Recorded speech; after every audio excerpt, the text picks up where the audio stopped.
വർഷത്തെ കാത്തിരിപ്പിന് ശേഷം നാളത്തെയൊന്നുമില്ല, അങ്ങനെ ഒരു വർഷത്തെ നമ്മുടെ കാത്തിരിപ്പിന് ശേഷം ഒരു ഓണക്കാലം കൂടി വരികയായി.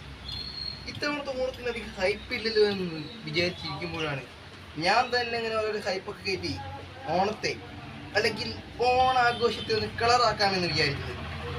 ഞാൻ ആരോടും നിങ്ങൾക്ക് മനസ്സിലായിട്ടുണ്ടാവും, തുടങ്ങുന്നപ്പോൾ തന്നെ നിങ്ങൾക്ക് ഏകദേശം കാര്യം മനസ്സിലായിട്ടുണ്ടാവും, ഞാൻ മാവേലി തമ്പ്രാനാണ്.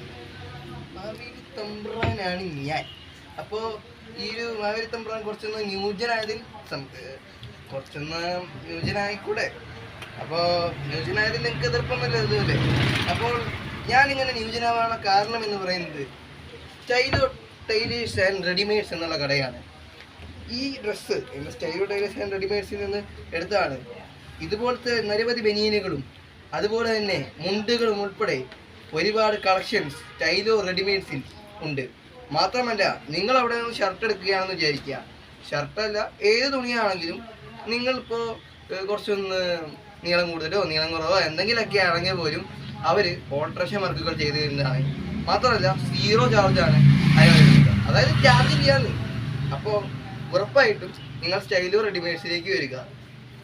എന്താണ് മറ്റേ പൂക്കളൊന്നും ഇടയില്ലല്ലോ, അടയാന്ന് വെച്ചാൽ പൂക്കളൊന്നും ഇടാതിരിക്കാൻ പാടില്ല കേട്ടാ. അങ്ങനത്തെ നിയമമൊന്നും ഇവിടെ ഇല്ല. മാവേലി തമ്പ്രാന് പൂക്കളമാണ് മുഖ്യം. പണ്ട് വിജയനൊരു ഡയലോഗ് പറഞ്ഞിട്ടുണ്ട്, കപ്പ മുഖ്യ മുഖിലേ, അത് കുറച്ചൊന്ന് തിരുത്തിയിട്ട് പറഞ്ഞാൽ മതി. പൂക്കളം മുഖ്യം പിക്കിലേ, ഓണമല്ലേ പൊളിക്കണ്ടേ, വാ ഞങ്ങളുടെ കടയിലോട്ട് വരൂ, നമുക്ക് ഈ ഓണം അടിച്ചു പൊളിക്കാം. നമ്മുടെ മാവേലി തമ്പ്രാനോടൊപ്പം സ്റ്റൈലോ റെഡിമെയ്ഡ്സിൽ പുത്തൻ ഓണക്കോടികളുമായി.